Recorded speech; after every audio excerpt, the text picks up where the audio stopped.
ప్రభువును ప్రియ రక్షకుడైన దేవుని పేరిట మీ అందరికీ శుభాభివందనములు తెలియజేసుకుంటున్నాం. జీసస్ న్యూ క్రియేషన్ మినిస్ట్రీస్ ద్వారా ఈ రీతిగా ప్రతిరోజు అనుదిన ఆహారమును మీతో పంచుకోవడానికి దేవుడిస్తున్న కృపను బట్టి దేవునికి ఎనలేని కృతజ్ఞతలు. వాక్య ధ్యానంలోనికి మనం వెళ్దాము. యోబు గ్రంథము 1వ అధ్యాయము 21వ వచనం. నేను నా తల్లి గర్భములో నుండి దిగంబరినై వచ్చితిని, దిగంబరినై అక్కడికి తిరిగి వెళ్ళెదను. యెహోవా ఇచ్చెను, యెహోవా తీసుకుని పోయెను.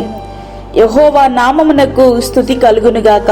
బైబిల్ తెలిసిన వారికి ఎవరికైనా శ్రమలు అనే పదము కనబడితే మొట్టమొదట గుర్తొచ్చే వ్యక్తి యోబు గారే.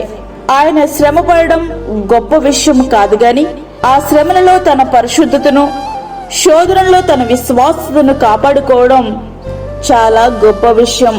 సాతాను యోబు గారి విషయంలో దేవునికి విసిరిన సవాలు గురించి ఆయనకు తెలియదు. యోబు గారు శ్రమపడిన దినాలలో అప్పుడప్పుడే వాక్య ప్రత్యక్షత ప్రారంభమైనటువంటి దినములవి. ఆయనకు ఎట్లాంటి వాగ్దానాలు గాని ఆదరించే మాటలు గాని లేవు. నిరీక్షించడానికి యేసు ప్రభు వారు సిలువ వేయబడి మరణించి తిరిగి లేచిన సంఘటన అప్పటికింకా జరగలేదు.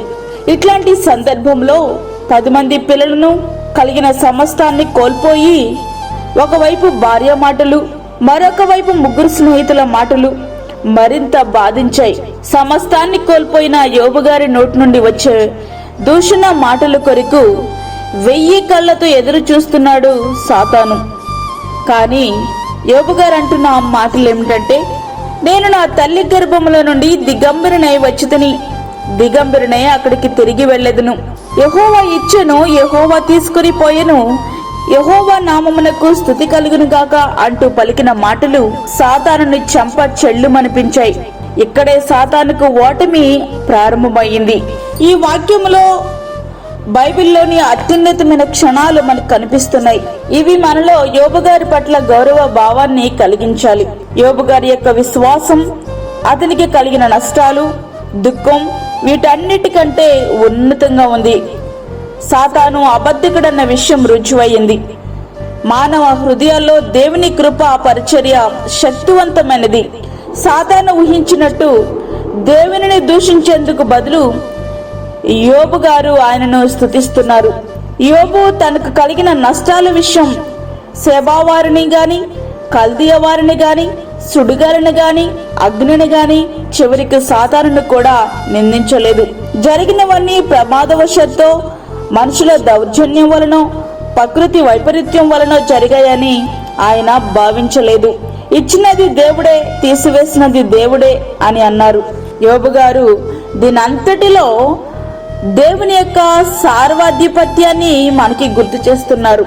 దేవుడు జరగనిస్తే తప్ప ఇక్కడ జరిగినవన్నీ సంభవించవని యోబు గారికి తెలుసు. అందుకే యోబు గ్రంథములో ఎక్కడ కూడా కనీసం ఆయన సాతానును నిందించే ప్రయత్నం చేయలేదు. ఎందుకంటే దేవుడు అనుమతించుకుంటే వాటి వల్ల ఏమీ కాదని ఆయనకు తెలుసు.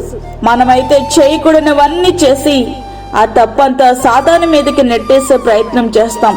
సాతాను నిన్ను పాపము చేయడానికి ప్రేరేపిస్తాడు తప్ప నీతో పాపం చేయించలేడు.